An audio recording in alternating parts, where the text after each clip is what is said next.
Srimate Ramanujaya Namaha. The 258th thirunaamam in Vishnusahasranama is Vrushabhaha. Ashwathama was the son of Dronacharya. He was fiercely loyal to Duryodhana, who had showered his family with wealth, land, and royal honor when they had nothing. During the Mahabharata war, his father, Drona, was unstoppable on the battlefield.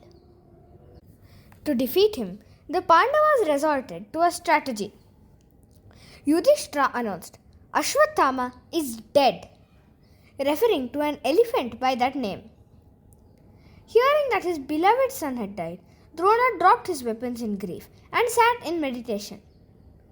At that exact moment, Drishtadyumna, Draupadi's brother, stepped up and beheaded Dronacharya. When Ashwathama learned that his father had been killed, his grief turned into a blinding, insane rage. He swore to exterminate the entire lineage of the Pandavas and Panchalas. By the 18th day, the Kaurava army was completely wiped out. Duryodhana lay dying on the shores of Lake Dvaipayana, his thighs broken by Bhima. Distraught and desperate to give his dying friend one final victory, Ashwathama sat under a banyan tree at night. There, he watched an owl attack and slaughter sleeping baby crows in the dark. Inspired by this sinister sight, Ashwathama cast aside all warrior codes and crept into the Pandava camp, accompanied by Kripacharya and Kritavarma, at midnight and slaughtered the Upapandavas. The 5 young sons of Draupadi, her brother Drishtadyumna, and the remaining Panchala warriors. Terrified of the Pandavas' eventual wrath, Ashwathama fled to the hermitage of sage Vyasa. When Arjuna and Krishna tracked him down, feeling cornered and desperate, Ashwathama invoked the fiery Brahmastra. Arjuna also invoked his Brahmastra to neutralize it. Seeing that the collision of 2 such cosmic weapons would incinerate the entire planet, sage Vyasa stepped between them and commanded both warriors to withdraw their weapons. Arjuna, trained in self-control of a true warrior, successfully recalled his weapon. Ashwathama, however, lacked the spiritual discipline required to recall a Brahmastra once unleashed. In pure malice, he instead directed this destructive energy into the womb of Uttara, the widowed wife of Abhimanyu, intending to wipe out the final heir of the Pandava lineage. Inside Uttara's womb was the unborn child of Abhimanyu.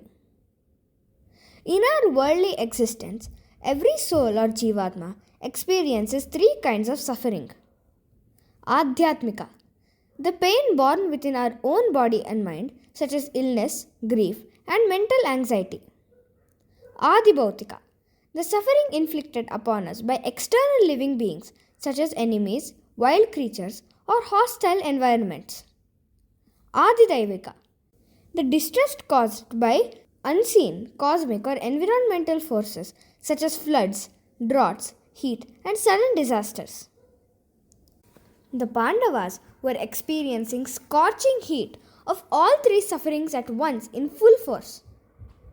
They were already burnt by grief, Adhyatmika, having lost all their sons to Ashwathama's midnight attack, Adibhautika, and now the catastrophic cosmic heat of the Brahmastra, Adidaivika, was burning their last ray of hope, Abhimanyu's unborn child inside Uttara's womb. As the Pandavas stood helpless, Uttara ran to Krishna, fell at his feet and cried out, "O Lord, O the all-pervading Supreme Master! A blazing weapon of fiery glowing iron is rushing directly toward me. Let it burn me to ashes if it must, but please do not let my unborn child be destroyed." What happened next is one of the most intimate acts of divine protection in all our scriptures. Krishna, taking a tiny 4-handed form, entered Uttara's womb and stood right before the unborn baby. Holding the mace, Kaumodaki, in his hand, he continuously revolved it, dispelling and absorbing the Brahmastra's heat in every direction, saving the baby's life and preserving the Pandava lineage. Inside the womb, the tiny child looked up at this luminous figure holding the mace, completely mesmerized. A child who would later be named Parikshit, because he spent his whole life examining every face, looking for the divine form whose cooling touch had absorbed the fiery heat and had saved him. The word Vrushabhaha comes from the Sanskrit root vrish, which means to shower or to pour down. The thirunaamam, Vrushabhaha, means the one who showers his cooling grace to extinguish the three scorching fires that burn every soul in this world. When we navigate this world, life will inevitably throw the fires of Adhyatmika, Adibhautika, and Adidevika troubles at us. We may feel burnt out by illness, surrounded by hostility, or overwhelmed by circumstances beyond our control.